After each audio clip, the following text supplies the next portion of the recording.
The Filipino word bigla, it means suddenly in English. Bigla. Bigla.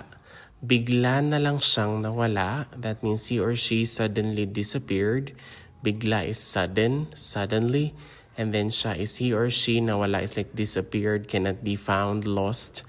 Bigla na lang siyang nawala. Bigla niyang binuksan ang pinto. He or she suddenly opened the door.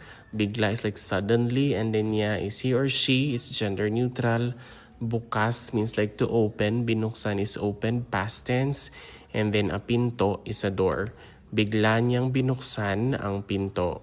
Bigla na lang siyang tumahimik. He or she suddenly became quiet. Bigla is suddenly.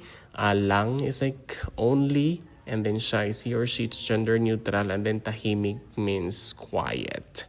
Bigla na lang siyang tumahimik. Bigla na lang umulan ng malakas. It means it suddenly rained heavily. Bigla is suddenly, and then ulan, that's the rain, umulan. Malakas means strong. So it suddenly rained heavily. Bigla na lang umulan ng malakas. That is all for our Filipino word bigla, which means suddenly in English. Bigla. Bigla.